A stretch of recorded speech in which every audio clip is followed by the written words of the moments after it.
On va ce matin partager un message dans la continuité notamment des témoignages qu'on a entendus.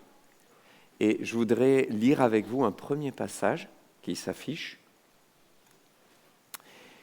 et qui parle d'un contexte particulier. L'église de Corinthe, c'était une église quand même qui était riche, qui vivait au milieu de l'opulence, qui avait été pas mal influencée, pénétrée par des pensées, des modes de pensée, des mentalités qui n'étaient pas du tout du royaume de Dieu. Mais il y avait eu quand même un puissant réveil, ils pratiquaient les dons spirituels, mais ils avaient beaucoup aussi besoin de discipline, de maîtrise de soi, d'équilibre, de sensibilité. Puis il y avait des rivalités. L'un disait, moi je suis de Paul, l'autre d'Apollos, moi de Céphas, c'est-à-dire Pierre.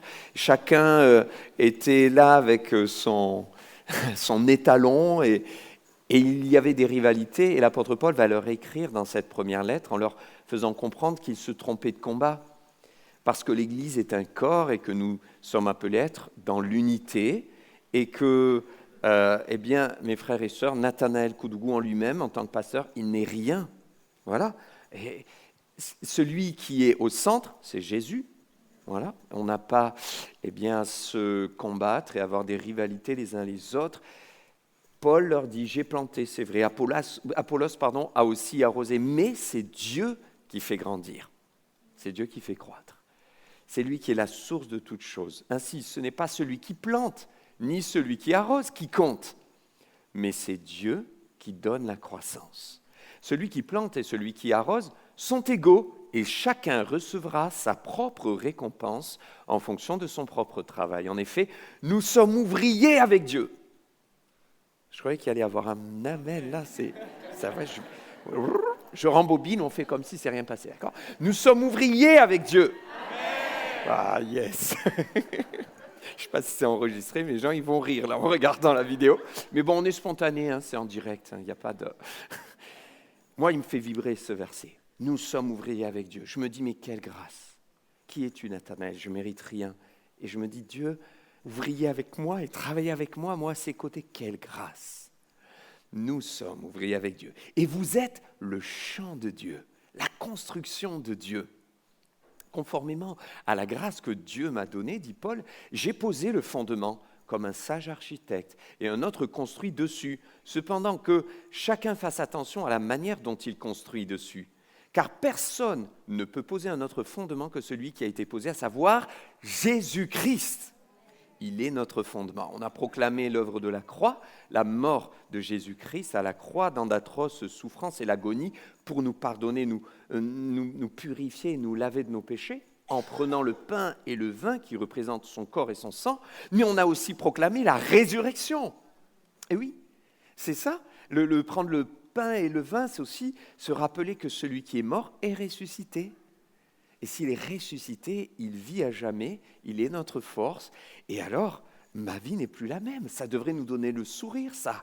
Il a vaincu la mort, le péché. Notre espérance n'est pas détruite. On n'a plus peur de la mort. On sait où on va. Les choses de la terre prennent tout à coup une valeur différente. On sait que tout cela, c'est passager. Il est ressuscité et il nous ressuscitera avec lui. Nous sommes donc co-bâtisseurs du royaume des cieux. Co-bâtisseurs du royaume des cieux. Alors, c'est quoi le royaume des cieux ? C'est le royaume de Dieu. Les termes sont interchangeables.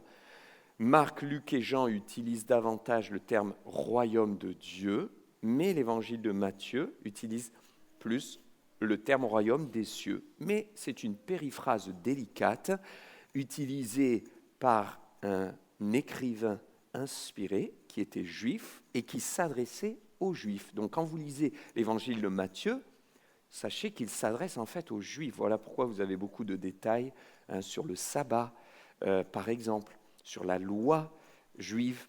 Il s'adressait à un public juif, voulant leur démontrer que Jésus qui est venu était véritablement le Messie promis, qui était annoncé déjà dans l'Ancien Testament par tous les prophètes. Ça y est, l'accomplissement est là. Jésus est venu, il est ressuscité, c'est lui. Donc, il dit le royaume des cieux, mais c'est la même chose, le royaume de Dieu. Le royaume, c'est quand le roi règne. Notre roi, c'est Jésus, roi des rois. Et il règne. 3 dimensions du royaume. La dimension présente, c'est-à-dire que Le royaume de Dieu, disait Jésus à ses disciples, s'est approché de vous. Les disciples, et quand, où? Je suis là avec vous, disait Jésus. Jésus est là, au milieu de nous. Jésus est là parmi nous ce matin. Le royaume de Dieu est là.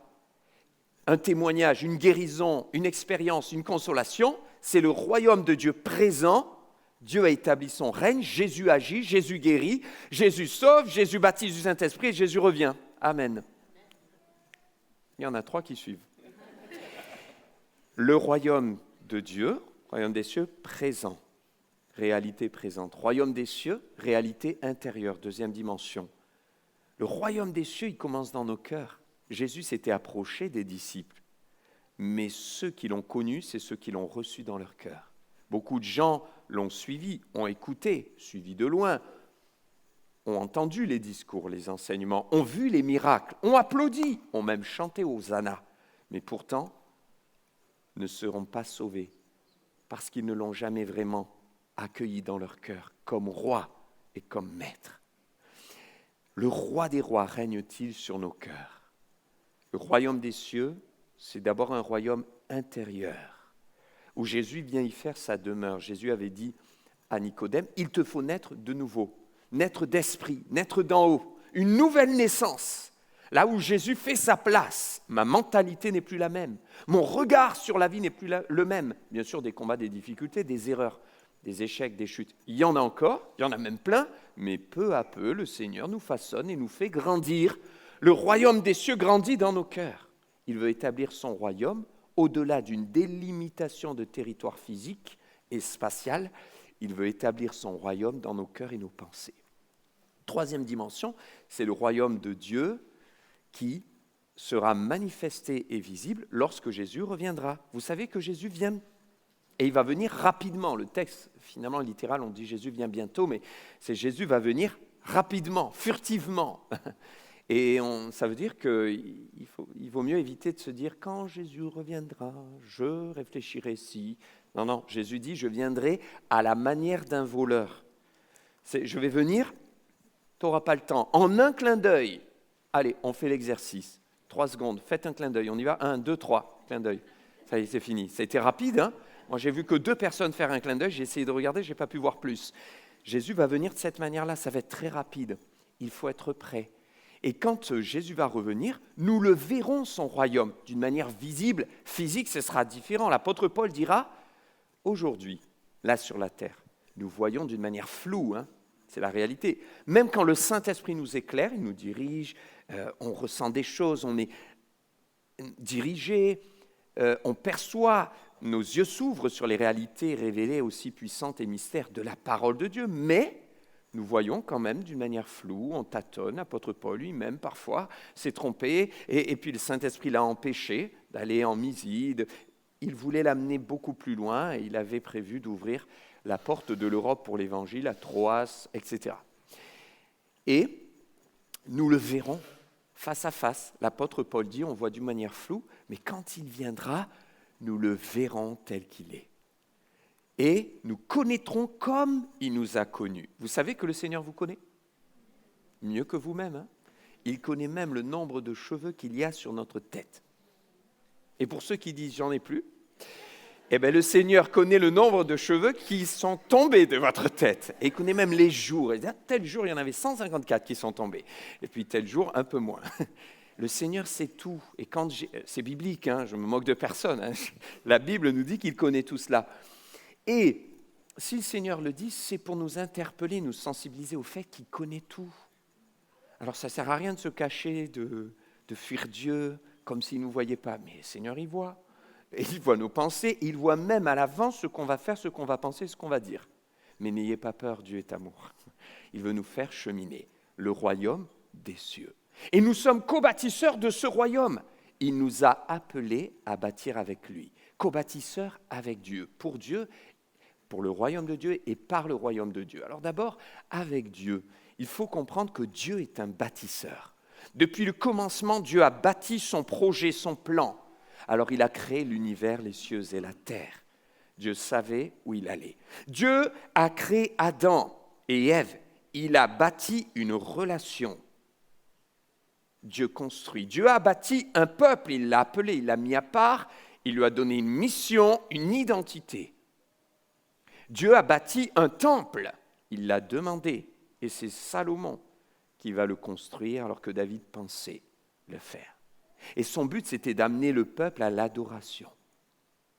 Et Dieu va bâtir une nouvelle génération, une nouvelle humanité en Jésus-Christ. Tous ceux qui croiront en Jésus, qui le recevront, qui naîtront de nouveau, vous et moi, nous, Église, une nouvelle humanité qui a Jésus dans son cœur et qui voit les choses désormais différemment. Parce qu'elle connaît le ressuscité et elle sait qu'elle est ressuscitée spirituellement, cette génération, et qu'elle ressuscitera au niveau de son corps. Notre corps va changer. Quelqu'un va dire, mais peut-être je ne vais pas mourir, Jésus va venir me prendre, peut-être, mais ton corps sera quand même changé. Et même si tu as un joli corps, sois content. La parole de Dieu nous dit que notre corps sera incorruptible. Il n'y aura plus de maladie. Il n'y aura plus besoin de fermer les portes pour ne pas prendre un courant d'air et une grippe qui passe par là. Il n'y aura plus de souffrance. Il n'y aura plus de rides. Il n'y aura plus de vieillissement. Il n'y aura plus de douleur. Il n'y aura plus ces maladies terribles qui frappent l'être humain. Toutes ces leucémies, ces cancers, etc. Non, nous vivrons dans le royaume de Dieu éternel. Ça, c'est extraordinaire, hein? C'est la résurrection. Donc, le Seigneur a bâti. Et il a choisi de bâtir son Église. Il dira dans Matthieu 16, « Je bâtis mon Église ». Et d'ailleurs, même la mort ne pourra pas détruire l'œuvre de Dieu dans l'Église. Il bâtit son Église et il l'a bâtie avec nous. C'est ça qui est extraordinaire. Car si Dieu est bâtisseur, il a bâti aussi une relation avec l'homme pour l'amener à co-bâtir avec lui. Mais est-ce que nous répondons oui pour co-bâtir le royaume des cieux? Moi, je suis touché, je me dis, je suis rien, qui suis-je? Et pourtant, Dieu a choisi de co-bâtir avec moi. Il l'a fait, on le voit dans la parole, avec Adam et Ève, et il leur avait donné des recommandations. Ils avaient un projet, ils avaient un programme, ils avaient des commandements, de garder le jardin, de le cultiver, de dominer, de se multiplier. Et puis il va co-bâtir avec Abraham en l'amenant à devenir cet homme de foi, de qui toutes les familles sur la terre seront bénies. Il va co-bâtir. Néhémie qui va voir la muraille détruite, Jérusalem dans les larmes et la désolation quand le peuple d'Israël va être exilé à cause de son péché. Mais Néhémie va dire « Levons-nous et bâtissons ». Et il ne sera pas seul parce que tous ceux qui vont entendre ce message, tous les Israélites aussi dans la peine, mais au cœur ouvert, vont dire « On y va, levons-nous et bâtissons ». Dieu bâtit avec nous. Et le Seigneur avait envoyé ses disciples et il nous est dit qu'il travaillait avec eux. 2 Corinthiens chapitre 6, Paul dit « Comme nous travaillons avec le Seigneur, comme il travaille avec nous, le Saint-Esprit travaillait avec les disciples. » La vraie question c'est, est-ce que je travaille avec Dieu? Est-ce que je suis, comme nous l'avons lu, et on pourrait le redire maintenant, est-ce que je suis ouvrier avec Dieu? Quand tu fais un choix, tu déménages, tu choisis un travail, il y a une orientation devant toi, est-ce que tu l'as choisi avec Dieu? Ou est-ce que tu prends des décisions seul? Bâtis avec Dieu. Bâtis ton foyer avec Dieu, bâtis ton couple avec Dieu, bâtis ta famille avec Dieu, bâtis tes projets avec Dieu, demande-lui, prie, ne cherche pas ta volonté, mais sa volonté, comme Jésus à la croix qui a dit non pas ma volonté, mais la tienne. Bâtir avec Dieu, ça c'est extraordinaire et c'est un des fils rouges de la Bible. Comment est-ce qu'on peut être sauvé? Eh bien, le Saint-Esprit va toucher nos cœurs, on va entendre la parole, mais c'est à chacun de nous repentir. Le Seigneur travaille avec nous pour notre salut. Le Seigneur travaille avec nous dans la prière. Il nous dit, prie, c'est à moi de prier. Et lui, il m'entend, il répond et il m'encourage. Il me dit, lis ta Bible, c'est à moi de lire la Bible. Je peux être assis sur le lit, avoir ma Bible ouverte et dire que la Bible s'ouvre pour qu'elle me parle. Ça ne marchera pas. Il faut que tu l'ouvres toi.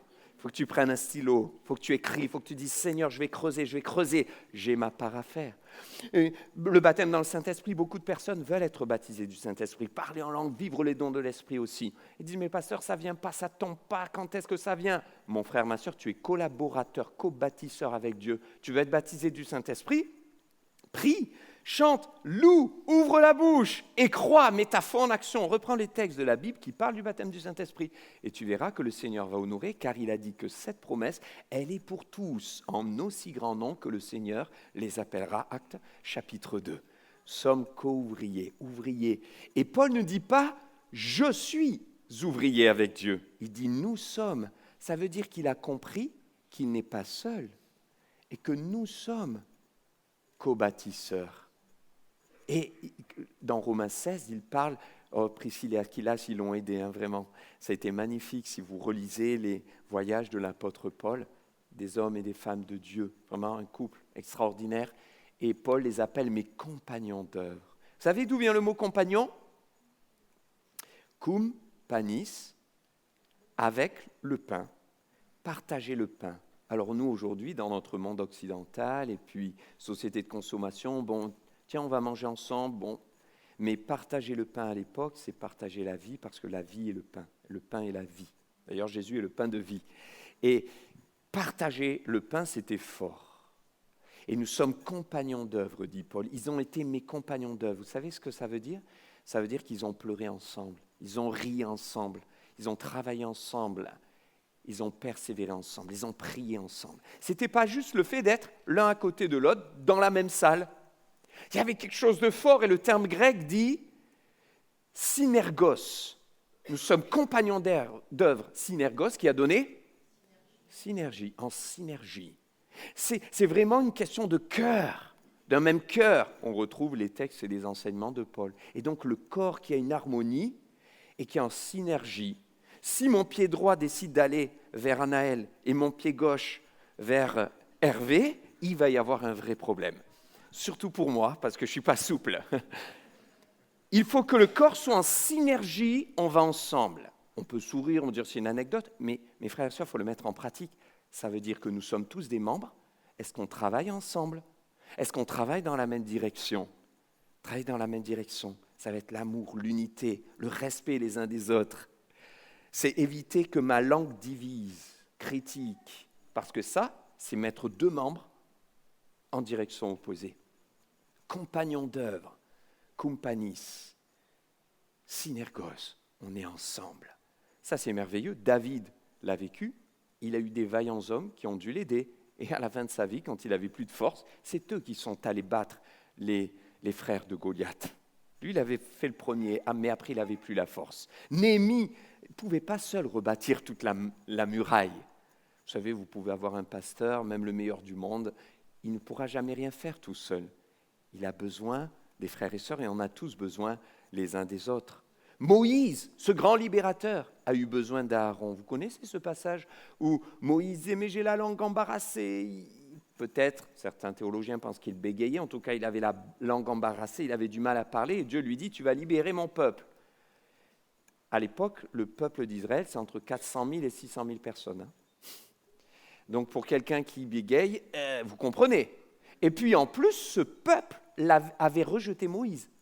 Parce que Moïse a tué un Égyptien en croyant qu'il allait avoir les faveurs de son peuple, mais son peuple l'a rejeté, les Égyptiens l'ont rejeté. Et alors, aller libérer ce peuple, vous imaginez comme c'est difficile. Et il se sent faible. Alors il dit, mais Seigneur, j'ai la langue embarrassée. Une fois, deux fois, trois fois, il donne des objections. Et Dieu se met en colère et dit, mais il y a ton frère Aaron qui est en chemin, lui parlera pour toi. Parfois, on pense que Dieu s'est mis en colère en disant, bon, mince, j'avais pas prévu ça, il me faut un plan B parce que Moïse, il veut pas y aller. Tiens, bon, ben, je vais chercher Aaron. Mais non, c'est pas ça. Je ne pense pas du tout, en tout cas, personnellement. En réalité, si vous lisez bien le texte, Aaron, le frère de Moïse, était déjà en chemin. Et Dieu se met en colère pour dire à Moïse, mais Moïse, mais je sais que tu as la langue embarrassée, je sais que tu es faible, je sais que tu n'y arrives pas, mais ce n'est pas un problème pour moi. Justement, je suis en colère parce que je vois que tu ne me fais pas confiance et que tu n'as pas compris que justement, je ne vais pas te délivrer de ton bégaiement. Et pourtant, Dieu aurait pu le faire, oui ou non? Quel est le miracle le plus facile? Délivrer Moïse de ce petit problème de langage ou ouvrir la mer en deux pour le passage de 400 000 personnes? Mais Dieu n'a pas voulu. Il voulait que Moïse garde sa faiblesse, parce que la puissance de Dieu s'accomplit dans notre faiblesse. C'est ce que Dieu dira à Paul. Quand Paul lui a dit « Seigneur, guéris-moi, guéris-moi », et Dieu va lui dire « Ma grâce te suffit, je ne vais pas te guérir, mais ma puissance va s'accomplir dans ta faiblesse. » Et Paul lui-même dira ensuite « C'est quand je suis faible que je suis fort. » Alors n'aie pas peur de tes fragilités, tes faiblesses. Dieu va se servir de toi tel que tu es.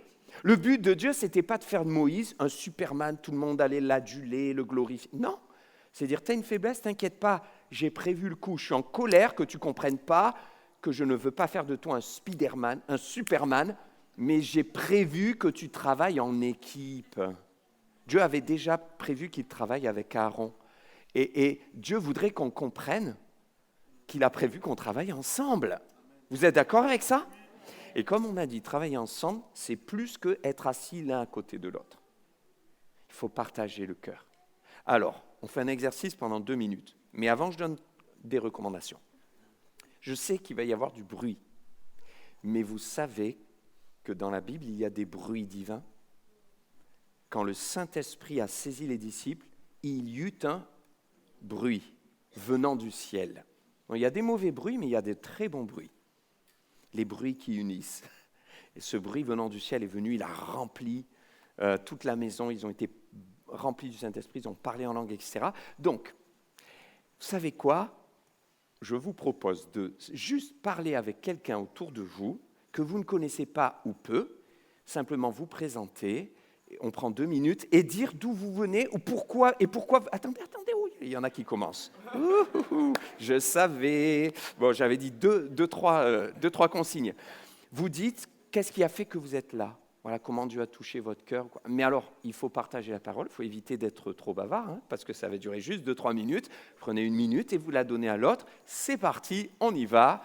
Tournez-vous et partagez ensemble. Voilà, s'il vous plaît, on va reprendre. S'il vous plaît, je peux parler? Voilà, on va reprendre, s'il vous plaît. On va reprendre, s'il vous plaît. Bon, je savais que ce serait difficile de ramener le calme. Alors, ça prouve 2 choses. Hein. La première, ça prouve que beaucoup ont vraiment de la joie à partager. La deuxième, ça prouve que certainement beaucoup ne se connaissent pas bien. Et moi, je vous encourage, et évidemment, je vous prie de m'excuser de vous avoir coupé. Et je sais que ça peut générer de la frustration. Mais justement, transformez-la positivement en vous disant, la personne avec qui j'ai parlé, je n'ai pas pu finir ma conversation, bien on va se donner un rendez-vous pour terminer, on va prendre les coordonnées l'un de l'autre, on va terminer, on va aller plus loin. Qui sait si Dieu n'avait pas permis que vous parliez à cette personne? Vous ne le saviez pas, mais Dieu le savait. Et après, on ne sait pas là où Dieu veut nous conduire. Alors, mes frères et sœurs, connectez, allez un peu plus loin et dites-nous, vous qui êtes là depuis 5 ans, 10 ans, 15 ans, 20 ans, 30 ans dans l'Église, voire plus, ne laissez plus jamais un dimanche sans aller voir une personne nouvelle que vous ne connaissez pas, en lui disant « Bonjour, comment vous vous appelez ?» C'est juste par joie de vous accueillir et d'échanger et d'aller plus loin. Parce que c'est ça être co-bâtisseur, c'est d'abord connecter de cœur et ensuite permettre au Saint-Esprit de se servir de nous alors qu'on n'a pas forcément calculé la chose. On a besoin que le Saint-Esprit soit vraiment libre au milieu de nous. Et nous devenons des co-bâtisseurs pour le royaume de Dieu. C'est-à-dire que nous allons travailler pour le royaume de Dieu. Et le Seigneur se sert de diverses personnes. Bien sûr, vous allez me dire, bien à la tête de l'Église, il y a le pasteur, oui, mais pas que, il y a toute l'Église. Et vous voyez, l'apôtre Paul dit, efforcez-vous de conserver l'unité de l'esprit par le lien de la paix. Il n'y a qu'un seul corps. Efforcez-vous. Ça veut dire que le diable va venir pour essayer de diviser, de mettre dans votre bouche, dans vos pensées, des paroles qui divisent, des idées qui divisent. Soyons, comme Jésus l'avait dit, des artisans de paix. Travaillons à l'unité. Et ce travail va se faire, l'Église va se bâtir au travers de l'architecture de Dieu. Est-ce que vous savez quel était le métier de Jésus? Charpentier. Alors moi, je vous invite quelques instants dans l'atelier du charpentier, puisque c'est Jésus qui bâtit. Comment est-ce que Jésus bâtit son Église? il prend divers outils. Un marteau, par exemple, qui va travailler sur la force, qui va nous permettre d'enfoncer les clous. Il va prendre une scie qui travaille dans la précision. Ça crée un équilibre. Mais il va prendre aussi un niveau pour qu'il y ait de l'équilibre. Vous voyez, chaque ministère que Dieu a placé à la tête de l'Église avec un grand E est comme un outil pour l'édification, c'est-à-dire édifice, croissance, construction du peuple de Dieu. Et Paul dit, c'est pourquoi il a donné des apôtres. Alors c'est quoi un apôtre? Vous allez dire, mais est-ce qu'il y a un apôtre dans l'église d'Aix? Ils sont où, etc. Il y avait les apôtres que Jésus a choisis, les 12. Alors il y avait quand même des critères très précis. Il fallait qu'ils aient marché, connu et vécu avec Jésus. Ils ont pris le dernier repas avec Jésus. L'apôtre Paul, il a vu Jésus aussi, hein, rappelez-vous, sur le chemin de Damas. Hein.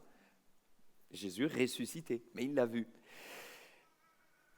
Les apôtres, il fallait qu'ils aient été choisis par Jésus. Et le mot apôtre, c'était vraiment le mot envoyé pour un message précis.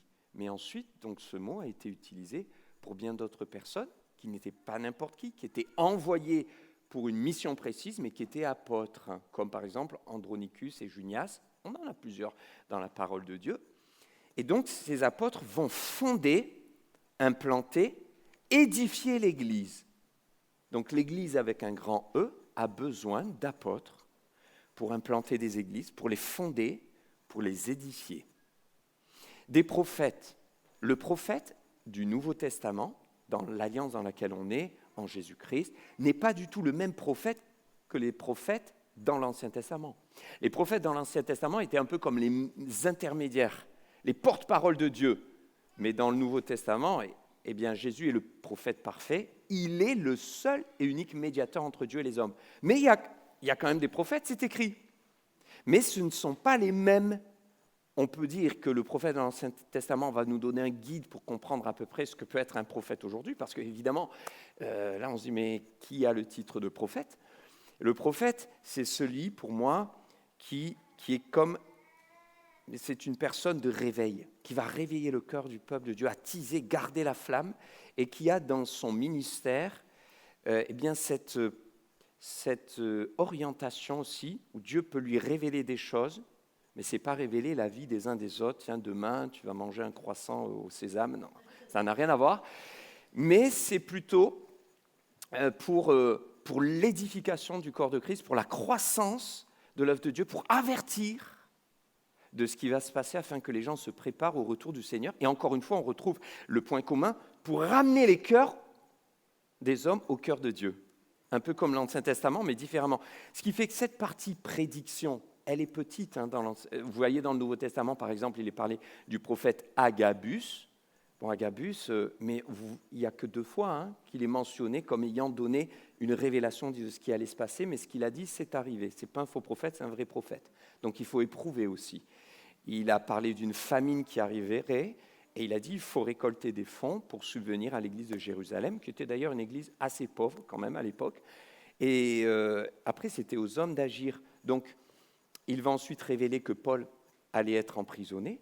Hein, il l'a fait d'une manière imagée, avec des cordes, mais il ne leur a pas dit ce qu'il devait faire, ce qu'il devait penser et où il devait aller. Un prophète qui vient de Dieu, ce n'est pas quelqu'un qui dicte votre vie. Ce n'est pas un gourou. Okay ? Mais il y a des prophètes aujourd'hui, des évangélistes, il y en a aussi. C'est quelqu'un qui va annoncer l'évangile, sa flamme brûle comme le prophète, mais plutôt qu'à l'intérieur du corps de Christ, c'est plutôt vers les perdus, les nations qui connaissent, ou des personnes qui ne connaissent pas Jésus. Et il n'a pas d'église à lui-même, puisqu'il est évangéliste. Son rôle, c'est d'annoncer l'évangile par tout le monde. On a des exemples peut-être un peu plus connus que vous connaissez. Alors, prophète, tiens, je pensais à, par exemple, pour moi, David Wilkerson. Ceux qui l'ont connu, le pasteur David Wilkerson, c'était un prophète. Vous voyez, il est auprès du Seigneur maintenant. Des évangélistes, on en a. Yanis Gauthier, Saïdou Jibou, Karim Kabli qui vient chez nous au mois de mai, je vous le redirai. Ils n'ont pas d'église à eux, mais ils tournent, ils annoncent l'évangile, ils témoignent, ils vont dans les prisons, ils vont dans ces lieux-là, etc. Ils ont un ministère d'évangélistes pour annoncer la bonne nouvelle, mais un ministère à temps plein. Alors, Ne dites pas « je suis évangéliste », mais dites « je suis évangélique ». Chrétien évangélique, parce qu'un évangéliste, c'est quelqu'un qui a reçu un appel de Dieu particulier pour mettre sa vie à part et pour annoncer la bonne nouvelle aux perdus. Alors on est tous appelés à être des témoins, mais il y a une différence, voyez ? Et pour annoncer la bonne nouvelle avec le ministère que Dieu lui a donné. Le ministère, c'est le mot service, en fait. Puis après, il y a les bergers, enseignants. Alors certains voient 4 ministères, d'autres 5. Certains disent c'est le même ministère, berger, enseignant. Ça, c'est par rapport à la préposition en grec. Et d'autres disent non, il y a des bergers, il y a des enseignants. Bon, le berger, c'est celui qui prend soin du troupeau, d'accord ? Et il va quand même le nourrir. Du coup, l'enseignant, c'est celui qui nourrit, mais qui apporte de la nourriture en profondeur pour enraciner et pour aider à grandir. Un enseignant. L'enseignant, ça un mot déjà qui vous parle beaucoup plus. Un enseignant de la parole qui va recevoir ce ministère. Bon, en fait, vous vous dites, mais moi, je connais que des pasteurs. Tous les noms, c'est pasteurs. Là, chez nous, partout où vous allez, il n'y a que des pasteurs. La plupart, ça dépend. Il y a quand même certains mouvements qui ont pris des noms différents. Maintenant, moi, j'aimerais vous dire que il me semble que le plus important n'est pas l'étiquette, mais le ministère et la fonction. Alors ça ne veut pas dire qu'on ne doit pas travailler sur quand même la précision, mais finalement on se rend compte, alors en tout cas moi je le vois comme ça, qu'il ne faut pas mettre ni Dieu, ni le Saint-Esprit, ni ses dons dans des boîtes, mais plutôt le voir comme, par exemple, moi je le vois comme ça, un curseur. Et aujourd'hui, vous avez des pasteurs qui ont une sensibilité prophétique. Vous en avez d'autres qui ont une sensibilité évangéliste. Il y en a d'autres qui ont une sensibilité enseignement. Vous voyez, par exemple, M. Trichard, il est professeur à l'école biblique depuis des années, président d'école biblique, il donne des cours bibliques. Voilà, c'est un enseignant, mais c'est aussi un pasteur. Moi, il me semble qu'il y a des pasteurs, quoi qu'il arrive, un pasteur, il enseigne, un minimum. Mais il y a des pasteurs qui ont vraiment une sensibilité très forte et très poussée à l'enseignement. Et il y en a d'autres qui auront une sensibilité plus forte aux soins. Et certains seront pasteurs, mais sensibilité très forte à l'évangélisation. D'ailleurs, Paul dit à Timothée, fais l'œuvre d'un évangéliste. Donc, je crois qu'il faut faire attention de ne pas mettre les choses dans des boîtes, ni les personnes, ni les dons de l'esprit, ni ce que Dieu donne. Et puis, évidemment, il peut y avoir quand même des purs enseignants, voyez, des purs évangélistes, comme je vous en parlais de plusieurs qui ne s'occupent pas du tout d'église, et ils ont raison, ce n'est pas leur appel. Et je parle pur enseignant, j'ai un collègue qui est directeur d'école biblique, et il me disait, j'ai été 1 an pasteur, avant de passer à temps plein pour l'enseignement. Il me disait, je ne sais pas comment vous faites, moi je ne pourrais pas, oui, parce que ce n'est pas mon appel. Ben, il avait l'humilité de reconnaître que ce n'est pas son appel, c'est un pur enseignant. Voyez-vous, c'est bon? Vous comprenez? Mais l'important, c'est que tous travaillent ensemble et qu'on a besoin de tous. Et donc, il y a une diversité qui va créer une complémentarité et une force. Parce que, eh bien, la nourriture au peuple de Dieu, va être équilibrée, variée, diverse, et va permettre une croissance dans toutes les dimensions. Sinon, il manque une dimension. Mais aucun ne peut être tout. Et ce n'est pas la volonté de Dieu. Il veut qu'on travaille ensemble.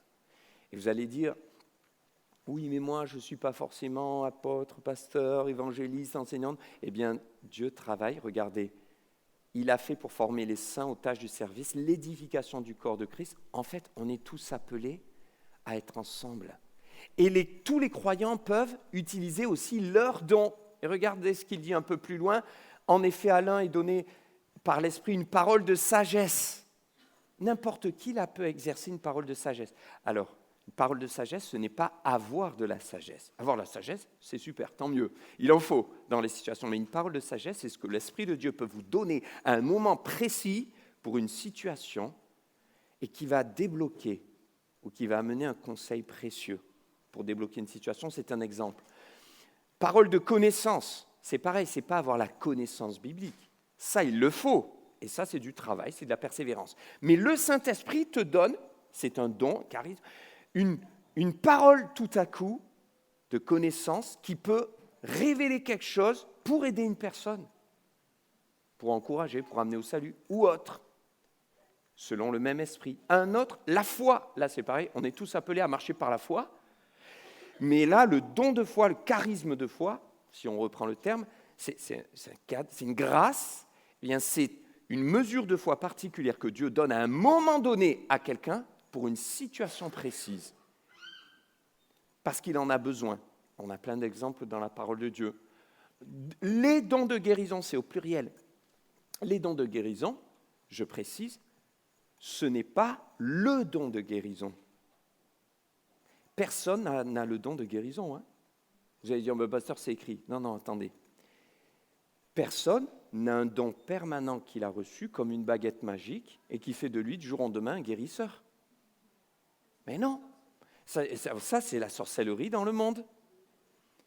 Quand personne ne peut dire, moi, j'ai reçu le don de guérison. En réalité, les dons de guérison, quand vous lisez littéralement ce qui est écrit, ce sont des dons non pas permanents, mais que Dieu donne pour des situations.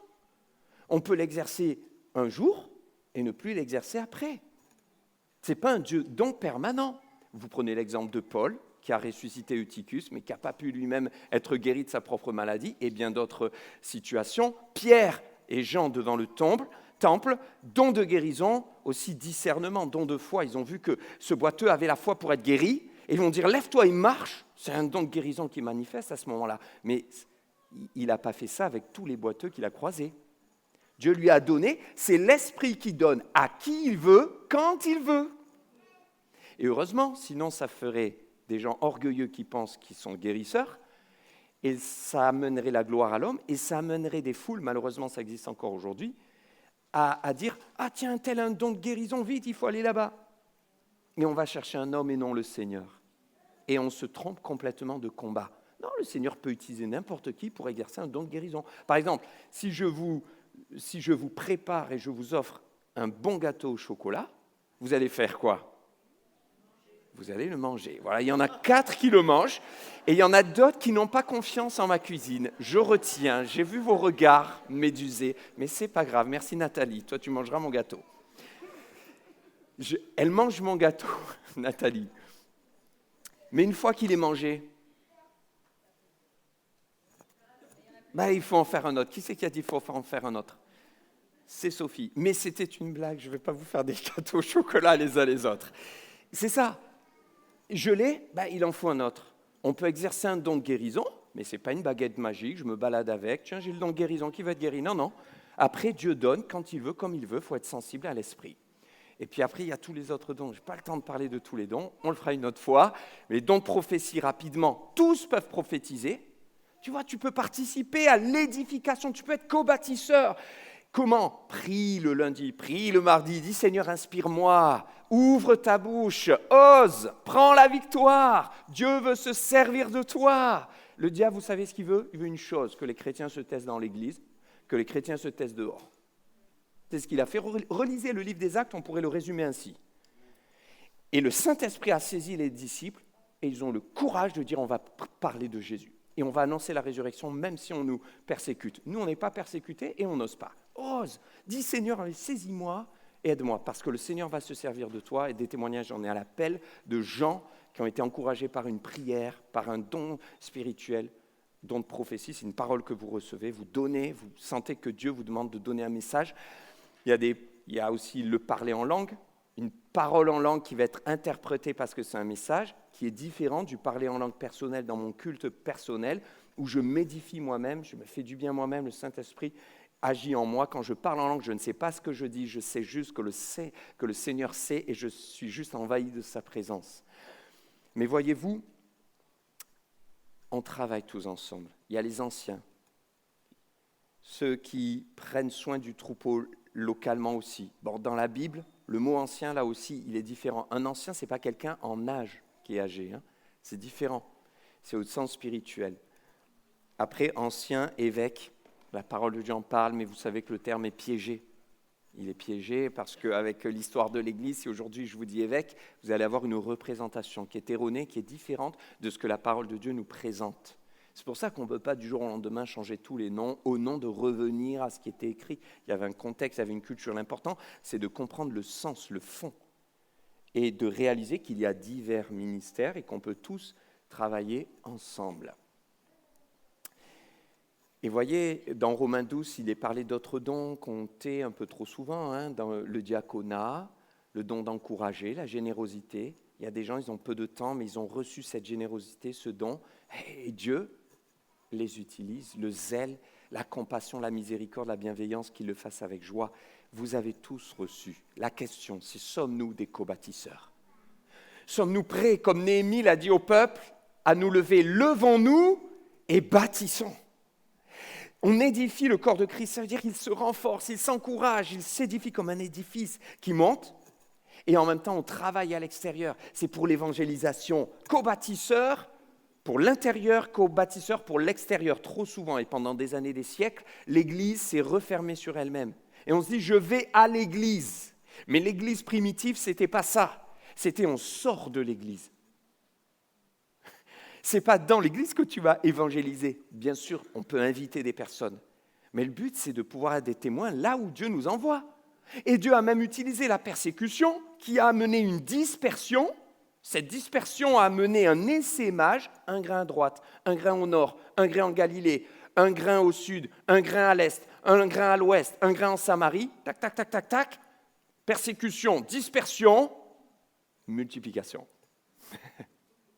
Parce qu'ils ont compris qu'il fallait sortir. Et là, ils se sont répartis en églises de maison. Les grandes églises sont redevenues... Il y avait le rassemblement, plus les églises de maison. Mais nous sommes tous appelés à co-bâtir pour témoigner. Tu as reçu. Et peut-être certains se disent, je suis trop petit, je ne sais pas faire, je ne sais pas parler, je ne sais pas témoigner. Qu'est-ce que je peux faire ? Mes frères et sœurs, vous avez entendu le témoignage de Michel et Dominique. Ils ont dit, on va se lever. Ils ont entendu cet appel, me voici, envoie-moi. Et ils se sont levés. Et moi, je vous lance le défi de vous lever et qu'on bâtisse ensemble le royaume de Dieu, qu'on aille là où le Seigneur nous appelle. Et il dit, prêcher la bonne nouvelle, en fait, c'est annoncer la bonne nouvelle. Ce n'est pas juste prendre un micro dans la rue, forcément, et faire des prédications. Ce n'est pas se dire, on va au cinéma, arrêter tout le monde et se mettre devant tout le monde et dire, je vais prêcher l'évangile en plein cinéma et arrêter le film. Ce n'est pas ça. C'est annoncer la bonne nouvelle avec ce que j'ai reçu. Qu'est-ce que tu as reçu ? Peut-être des dons artistiques. J'ai pris ce stylo, c'est Josépha qui me l'a donné. Eh bien moi, ce stylo, il m'encourage tous les jours. Parce qu'elle m'a dit un jour, je me suis dit, qu'est-ce que je peux faire pour le Seigneur ? Tiens, des stylos, et je vais les commander, je vais floquer des versets. Et chaque jour, moi je lis, parce que je l'utilise tous les jours, ce stylo, jusqu'à ce qu'il n'y ait plus d'encre. J'en commanderai un deuxième. Jésus-Christ est notre Sauveur. Moi, chaque fois que je le lis, ça me fait du bien. Ben oui, voilà. Ce marque-page, il y en a peut-être qui se disent, je ne sais pas faire grand-chose, je sais faire des marque-pages, je peux en faire, j'ai à cœur. En tout cas, une personne a fait ce marque-page, ce n'est pas exactement celui-ci, mais c'était le même verset. Le psaume 34, verset 6, quand on tourne les regards vers lui, le visage ne se couvre plus de honte, mais il est rayonnant de joie. C'était une personne qui avait décidé de se suicider. Elle était en dépression, son mari l'avait quittée, et une sœur lui a offert ce marque-page. Et elle était chrétienne, et elle lisait la Bible, et tous les jours, elle prenait ce marque-page pour le mettre. Et un jour, en lisant le verset, une révélation. Son cœur s'est ouvert. Elle a retrouvé la joie. Tous les jours, pendant 30 ans, elle a lu ce verset qui l'a porté, qui l'a aidé à sortir de sa dépression, à ne plus subir sa vie et à devenir une puissante évangéliste. La preuve, elle témoigne. Voilà. Et c'est parti de quelqu'un qui a dit, je vais être aussi bâtisseur. Qu'est-ce que je peux faire avec le peu que j'ai, avec tes 5 pains et tes 2 poissons, comme le petit garçon ? Tu ne le sais pas, mais tu peux peut-être nourrir une foule de personnes. Tout à l'heure, Dominique m'a donné, elle m'a dit, tiens, je te rajoute ça à ta panoplie, merci. Elle me l'avait déjà montré. C'est un verset, c'est super, ils font ça, et vous pouvez aller la voir, tiens, à la sortie si vous voulez. Vous avez un verset, et ce verset, est-ce que je spoil ou pas ? Oui, c'est écrit, car Dieu a tant aimé le monde, qu'il a donné son Fils unique, afin que quiconque croit en lui ne périsse point, mais qu'il ait la vie éternelle. Et c'est écrit, voyez de l'autre côté celui ou celle que Dieu a tant aimé, car Dieu a tant aimé qu'il a... Vous tournez, c'est un miroir. C'est génial, hein ? Voilà, bravo. Je continue avec ma panoplie. Cette gourde, bon, ça c'est la mienne, mais c'était pour vous partager ce témoignage. Il y a une dame, c'était une dame ou un monsieur, je ne sais plus, une personne, voilà, moi je ne me trompe pas, qui avait reçu cette gourde. Et il y avait un verset sur cette gourde. Celui qui boira de l'eau que je lui donnerai, il n'aura plus jamais soif. Et cette personne avait dit, oh, j'ai pas la foi, mais bon, je la prends, c'est un cadeau. Et un jour, eh bien, en buvant, j'en profite, eh bien, elle s'en est mis un peu partout et ça l'a amené à essuyer, elle a regardé. Et en fait, ce verset l'a bouleversée. Elle a relu. Aujourd'hui, elle est chrétienne. Ça, c'est parce qu'une personne, un jour, s'est dit, je vais floquer des versets sur une gourde et je vais les vendre. C'est tout. Et les vendre, ce n'est pas pour gagner de l'argent, en plus, c'était pour l'œuvre de Dieu. Tout à l'heure, Dominique et Michel ont parlé des Gédéons. D'accord ? Les Gédéons, c'est quoi ? C'est un groupe de chrétiens qui distribuent ces petits évangiles qu'on appelle, petits Nouveaux Testaments, pardon, qu'on appelle les petits bleus. Ils sont petits bleus, ils se mettent partout, poche. Eh bien voilà, ils se sont dit, qu'est-ce qu'on peut faire ? On n'est peut-être pas tous des grands prédicateurs, on n'est pas tous appelés à s'occuper d'une église, à être apôtres, à être prophètes et enseignants. Par contre, on peut donner ça aux jeunes. Alors, ils distribuent au lycée, aux étudiants. Le 9 mars, d'ailleurs, un groupe de Gédéons a distribué 313 Nouveaux Testaments à Aix-en-Provence. Gloire à Dieu et merci beaucoup. Il y a Dominique Michel, il y a aussi Cédric Barzotti qui fait partie de l'équipe des Gédéons sur Aix-en-Provence. Donc, vous ne le savez pas, ils font un gros travail d'évangélisation pour nous et avec nous.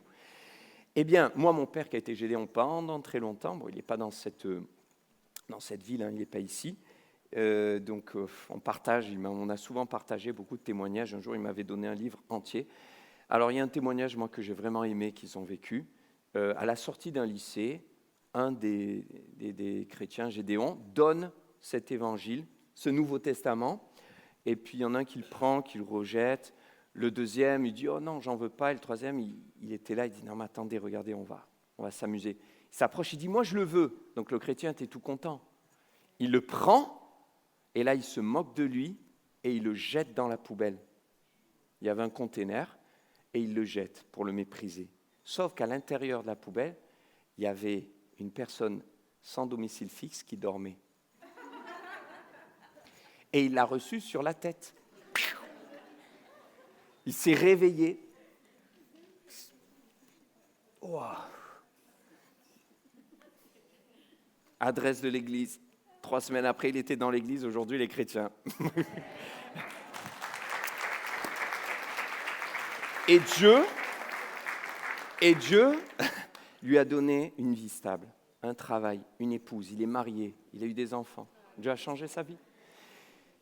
Celui-ci, c'est les dames qui le distribuent souvent, celui-ci, hein, dans les pharmacies, etc. Je l'ai vécu, j'étais stagiaire à hier. Un jour, il y a une dame qui est venue, elle était perturbée, elle pleurait, elle était dans tous ses états. Je vous raconte l'histoire. Quelque temps avant, sa mère qui, elle, allait dans une église, même pas la nôtre, de temps en temps, elle lui disait « tu devrais croire en Dieu », etc. Lui avait parlé de Dieu, lui parlait de Dieu souvent. Mais elle ne voulait pas, elle en voulait à Dieu par rapport à sa vie, sa souffrance, tout ce qu'elle vivait. Et puis, un jour, il pleuvait, et alors elle allait dans son quartier, elle rentrait chez elle, et là, elle vivait quelque chose de très dur. Et elle se met à invectiver Dieu. « Si tu existes, parle-moi maintenant, alors qu'il se passe quelque chose. Si tu existes, montre-le-moi, alors maintenant. » Au moment où elle dit ça, il pleuvait, elle glisse, elle tombe. Et elle se fait très mal, elle se fait une entorse, etc. Sauf qu'elle regarde, elle avait glissé sur ça. Et quelques semaines avant, ou quelques jours, je ne sais plus exactement, un frère de notre église, on avait discuté, qui était Gédéon, m'avait dit, dans une visite qu'il devait faire, il était embêté, il voulait qu'on recommande des Nouveaux Testaments, parce qu'il me disait, j'ai perdu, en allant faire une visite, je devais donner ce Nouveau Testament, et je l'ai perdu, je ne sais pas où je l'ai mis. Donc après, on a remis en contact. Tu sais où il était ? Il était au bon endroit, au bon moment. Dieu, il a fait un trou dans ta poche pour qu'il tombe, je ne sais pas. Et quand ils se sont retrouvés, elle a dit, c'est vous qui m'avez cassé la jambe. Non, c'est moi qui ai été un instrument pour sauver votre vie. Ah, c'est pas pareil, hein. Dieu est grand. Dieu peut se servir de chacun d'entre nous. Sommes-nous des co-bâtisseurs? Je termine avec cela.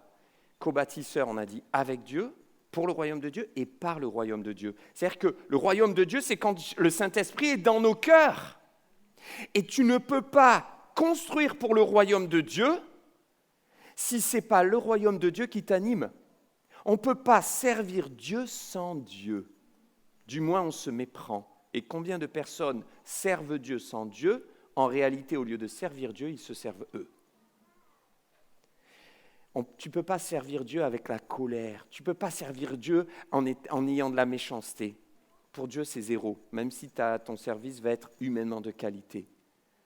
Paul dit le fruit de l'esprit. C'est l'amour, la joie, la paix, la patience, la bonté, la bénignité, la fidélité, la douceur, la maîtrise de soi, même quand c'est difficile et que les autres t'agacent un peu. Alors ça, c'est moi qui l'ai rajouté. Mais je pense que ça peut aller avec Dieu et OK. Alors, je vous montre. Donc, si tu sers Dieu, fais-le avec joie, fais-le tout ton cœur. Qu'est-ce que vous voyez là? Ça, c'est quoi? Une mandarine. Ça, c'est quoi? Il y a combien de mandarines là? Non, mais là. Une. Et là? OK. Vous allez sur le marché, vous prenez laquelle? La droite? Ah, la droite, la vôtre. Ah oui. Qui prend celle-ci? Je savais que quelqu'un allait lever la main. C'est comme au premier culte. Ça, c'est pour me casser mon illustration. Mais comme il y a le fruit de l'esprit, je vous pardonne. Je fais preuve de douceur et de tempérance. Je repose la question. Qui prend celle-ci?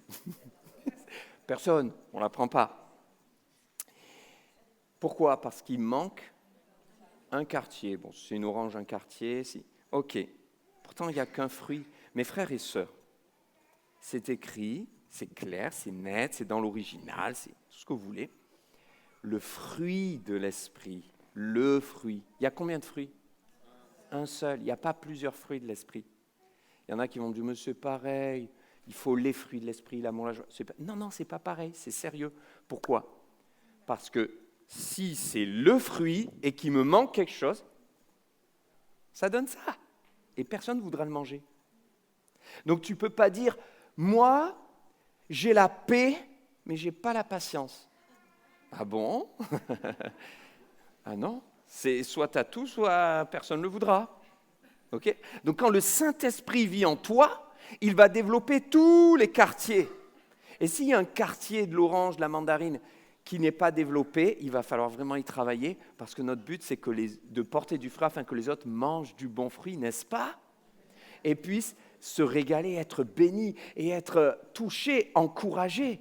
Alors, Seigneur, je veux la totalité du fruit de l'esprit. Ça veut dire que quand je vais servir, ce qui compte pour Dieu, quand il regarde un co-bâtisseur, c'est son cœur.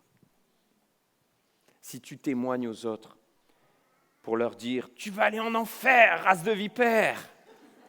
Écoute, il vaut mieux rien dire. S'il y a l'amour qui se dégage, ça va toucher. Voilà. Donc, servir, mais avec l'amour. Servir, Seigneur, je veux le fruit de l'esprit quand je sers. Quand je passe le balai, quand je fais le ménage à l'église, quand les gens sont arrivés en retard, quand le pasteur a commencé le culte en retard, je veux le bénir. Et on se bénit les uns les autres, mais on le fait avec joie, on le fait avec amour. Tout ça, mes frères et sœurs, vous savez, c'est rien du tout. Souvent, on se prend la tête, on se contrarie, on râle, on se plaint, comme le peuple d'Israël dans le désert. Mais mes frères et sœurs, allez en Corée du Nord, allez au Tibet, au Laos, en Éthiopie, en Somalie, allez voir ce que les chrétiens persécutés vivent. Et vous allez voir que, normalement, on va arrêter de se plaindre pour rien. Et on va dire, Seigneur, pardonne-nous. Alors, je termine. Venez, rebâtissons les murailles de Jérusalem. C'est Néhémie qui l'a dit. Est-ce qu'il y a des murailles en ruine dans ta vie autour de toi? Honnêtement, quand on regarde Aix, au lieu de dire « Oh, on a une belle église, ça va et tout », moi je me dis « Oui, je suis heureux, je ne suis pas négatif », Mais c'est quoi 400 personnes sur 140, 150 000? Quand on voit des gens dans la détresse, dans la drogue, nous on reçoit des coups de téléphone, des gens qui disent « aidez-nous, j'ai plus de maison, voilà ce que je vis, je suis femme battue ». Il y a des choses terribles qui se passent. Et le Seigneur a besoin de toi, a besoin de moi, de nous. Mais tu pourras briller et faire des choses que moi, par exemple, je ne pourrais jamais faire. On est ensemble, levons-nous et bâtissons. Ils se fortifièrent dans cette bonne résolution et ils le firent. Alors moi, je vous lance un défi concret. Suite à ce message, ça c'est les principaux services de l'Église. Mais ne vous méprenez pas, il n'y a pas que les services à l'intérieur de l'Église, comme je disais, il y a ce que vous aurez à cœur à l'extérieur. Qu'est-ce que le Seigneur t'a donné, t'a mis à cœur? Lève-toi, n'attends plus. Peut-être que c'est aussi pour bâtir au travers de l'Église. Regardez tous ces services qui sont là. Ah, il y en a beaucoup, hein? Et il y en a d'autres. Je fais exprès, je passe, comme ça, vous irez voir sur le site si vous voulez revoir la liste. Vous pouvez flasher ce QR code, vous pouvez aller sur le Linktree, vous pouvez aller sur la newsletter, vous pouvez trouver le moyen de dire je vais servir. Les pasteurs, je leur ai demandé s'ils sont OK. Tous les pasteurs en formation m'ont dit je suis OK. Surtout Anaël, il a dit matin, midi et soir, je reçois tout le monde si vous voulez. Notez-le, voilà. Donc le premier, c'est vers lui qu'il faut aller. Voilà, avant qu'il parte, on va le presser comme le citron. Et vous savez quoi, on est prêt à tous vous recevoir, les uns après les autres, dans le temps. Peut-être que tu as besoin de reconsidérer ton service. Peut-être que tu as besoin de dire, mais c'est vrai, je ne sais pas si je suis à la bonne place. Peut-être que tu te dis, j'ai à cœur des choses, je ne sais pas comment les mettre en place. Peut-être que tu te dis, je veux servir Dieu, mais je ne sais pas quoi. Prends rendez-vous, on vous reçoit, pas pour vous dire ce que vous devez faire, mais pour vous prier pour vous accompagner et pour vous aider à trouver votre appel. Amen. Que Dieu vous bénisse abondamment et qu'il fasse de nous des co-bâtisseurs du royaume de Dieu. On va écouter un témoignage. Vous êtes d'accord? Oui. Allez, et j'invite Michel et Dominique Gonzalez à venir et ils ont quelque chose à nous partager. Je vous invite à être attentifs. Bonjour à tous. C'est impressionnant pour nous de voir encore ce monde à ce deuxième culte, parce qu'habituellement, depuis des années, on assiste qu'au premier. Donc il y a beaucoup de monde que je ne connais pas. Et merci à Nathanaël de nous permettre de rendre notre témoignage à tous ceux qui ne nous connaissent pas. Voilà. Je voulais donc vous dire que je m'appelle Michel Gonzalez, mon épouse Dominique. J'ai 68 ans, je suis retraité. Et j'ai 2 garçons, Pierre et William, et 2 petits-enfants. Voilà, vous savez tout. Hein, Sacha et Romy. Voilà, je vais vous situer, avant de rendre ce petit témoignage, la situation. C'était en 2020. J'avais un généraliste qui a fait un infarctus et j'ai été obligé de changer de médecin. Donc, je prenais un produit pour la tension depuis des années, depuis l'âge de 30 ans, à peu près 30-35 ans, et travaillant dans une profession pharmaceutique avec beaucoup d'amis pharmaciens, pour m'éviter d'aller chez le médecin, des fois je leur demandais s'ils ne voulaient pas me vendre ma boîte de produits pour la tension. Donc j'ai vécu comme ça pendant de nombreuses années, sans faire de soins médicaux pour surveiller cette tension. Et donc, jamais malade, aucune opération de toute ma vie. Et un jour, ce nouveau médecin, ce généraliste, me dit il serait peut-être temps, monsieur, d'aller voir un cardiologue et de faire ce qu'il faut pour vous suivre avec ce problème de tension. Donc j'ai vu un cardiologue. C'était en juin 2020. Ce cardiologue me fait donc une échographie abdominale, sans imaginer un seul instant que ma vie est sur le point de changer ce jour-là. Je n'avais aucune douleur, aucun signe particulier. Je me sentais bien. Pourtant, ce jour-là, ma cardiologue décide de me faire une échographie abdominale. Un examen simple, presque de routine, mais qui va tout révéler. À ma grande surprise, l'examen montre un anévrisme de l'aorte. L'aorte, donc, qui descend sous le cœur, était dilatée à 4,6 cm. Et en général, quand elle atteint les 5, elle éclate et on perd tout son sang et on meurt presque instantanément. Donc, Cette découverte inattendue marque le début d'un parcours médical important. Je suis alors orienté vers l'hôpital de la Timone pour réaliser des examens plus approfondis. Et c'est là que les médecins découvrent un autre problème sérieux. Mes coronaires sont bouchés. Impossible d'y enfiler un stem pour préparer cette deuxième opération de l'aorte. La situation est claire. Une opération est à envisager. En février 2021, époque du Covid, je subis un triple pontage coronarien. Ce devait être un double pontage, mais voyant que ma troisième coronaire était bouchée aussi, ça a été un triple. Quelques mois plus tard, en mai 2021, les médecins posent une endoprothèse aortique pour traiter l'anévrisme. Donc, j'ai un morceau de plastique dans l'aorte depuis déjà 5 ans et apparemment tout se passe bien. Humainement, ces nouvelles pourraient être source d'angoisse, mais pendant toute cette période, j'ai placé ma confiance en Dieu. Je priais et je m'attendais à un miracle. Ce qui m'a profondément marqué, c'est que malgré la gravité de ces problèmes, je n'ai jamais ressenti de douleur. Rien ne m'avait alerté, rien ne m'avait fait soupçonner ce qui se passait dans mon corps. Avec le temps et le recul, j'ai compris quelque chose d'extraordinaire. Le miracle avait déjà eu lieu. Le miracle, c'était ce rendez-vous. Le miracle, c'était cette échographie décidée presque par hasard. Le miracle, c'était que tout soit découvert à temps avant qu'un drame ne se produise. Aujourd'hui, je vois clairement la main de Dieu dans chaque étape de cette histoire. Dieu a guidé ma cardiologue ce jour-là. Il a permis que les médecins découvrent ce qui était caché. Il a veillé sur moi pendant les opérations et m'a accompagné tout au long de ce parcours. Parfois, nous attendons un miracle spectaculaire, mais Dieu agit souvent d'une manière plus discrète, plus subtile et pourtant tout aussi puissante. Dans mon cas, le miracle n'a pas été d'éviter les opérations, mais d'être sauvé à temps. Je rends grâce à Dieu pour sa protection, pour la paix qu'il m'a donnée dans cette épreuve et pour cette nouvelle étape de vie qu'il m'a accordée. Ce témoignage est pour moi une manière de reconnaître que même lorsque nous ne voyons rien, Dieu agit déjà. Juste avant l'une des opérations, j'étais sur la table du bloc opératoire et l'anesthésiste, avant que je m'endorme, me dit « Pensez à quelque chose d'agréable ». Et j'ai répondu simplement « Je pense à Dieu, à mon épouse et à l'île Maurice », étant fanat de l'île Maurice depuis de nombreuses années. Aujourd'hui, si je partage ce témoignage avec vous, c'est pour dire une chose très importante. Rien n'est impossible à Dieu. Parfois, nous pensons que tout va bien. Parfois, nous ne voyons rien venir, mais Dieu veille sur nous. Il place les bonnes personnes sur notre route. Il agit au bon moment et il accomplit des choses que nous ne comprenons qu'après.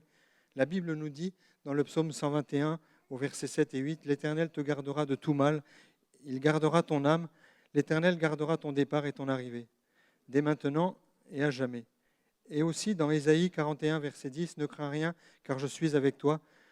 Ne promène pas des regards inquiets, car je suis ton Dieu, je te fortifie, je viens à ton secours. Je te soutiens de ma droite triomphante. » Et grâce à cette opération, cette épreuve, je suis Gédéon, je fais partie de l'association de Gédéon et j'ai pu distribuer à l'hôpital et à la maison de rééducation une quarantaine de Nouveaux Testaments comme celui-ci qu'on distribue dans le milieu médical. J'ai pu aussi rendre mon témoignage en même temps que je leur donnais ce Nouveau Testament. Et donc je remercie Dieu pour cette bénédiction parce que des fois on se demande pourquoi aller à l'hôpital et je pense que cette fois-là ça a été utile. Dieu n'abandonne jamais ses enfants. Il est fidèle et bon. Et moi, aujourd'hui, je suis vivant pour le dire. Et finalement, je me dis avec un sourire, heureusement que je suis allé à ce rendez-vous, comme quoi même les petits contrôles de routine, ça vaut vraiment le coup de ne pas les rater. C'était mon cas. Je n'aimais pas trop aller voir le médecin. Et là, j'ai eu bien fait d'y aller. Toute la gloire revient à Jésus.